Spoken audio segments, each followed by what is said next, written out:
In today's problem, we walk in graph, or more specifically, it is a grid with guards and walls, and we can walk. And we asked how many cells are not visited by guards. So there is guards and there are cells with walls. Let's draw something like this. Imagine we have these cells, and some cells have the guards, some cells has walls, like this.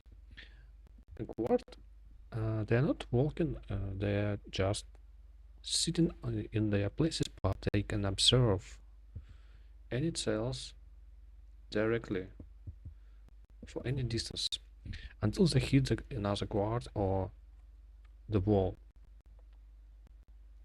So to answer the question how many cells are not observed by the guards, we have to either to walk each guard in his direction until he hits another guard or wall.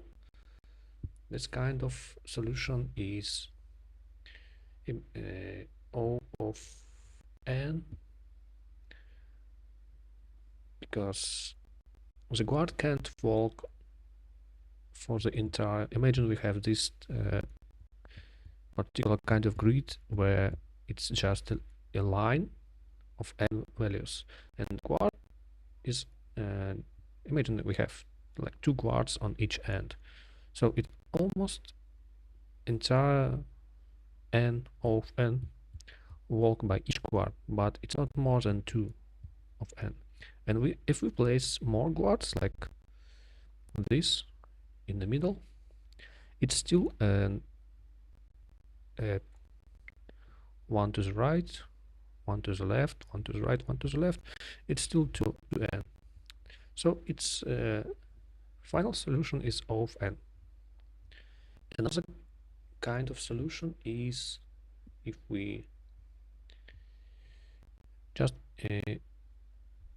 imagine we doing the light, we are emitting the light to the right, like this, and we don't care if there's a guard or wall. We just using this light as marker. So initially it's 0. If hits a guard, it is like some value like 3, and if it hits a wall, it becomes again 0. So when the light passes through all the cells from left to right, it marks all the cells that after the guard would be 3, and after the wall it's again 0.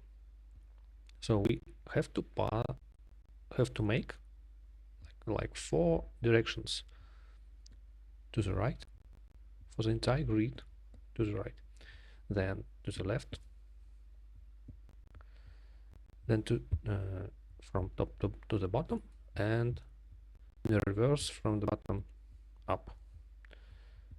This solution is also O of n, because we just iterated n items in the grid 4 times, so it's exactly 4n.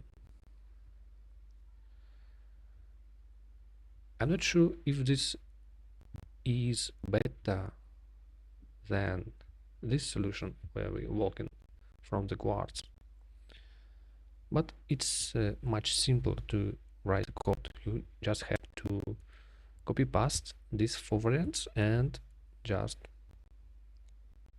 make some adjustments for the indices for the y and x, then just swap this from x and y for the vertical iteration, and also for the reverse iteration you have to swap the indices from 0 to some value, and then from some value down to 0. So that's it. I solved this problem in the past year and in 2022. This is kind of a repeating problem for me. This time it take 16 minutes and I spent it mostly on some edge cases because I tried to avoid the final pass of iterating and checking how many zeros I have, because I instantiated this initial count of all the cells, m times n. But I forgot that we have guards and walls and we have to subtract them. So I think that's it. My previous year solution was kind of short. I optimized for the line count. This time I will spend another maybe hour to make it even shorter if I can. The Rust solution is pretty trivial too.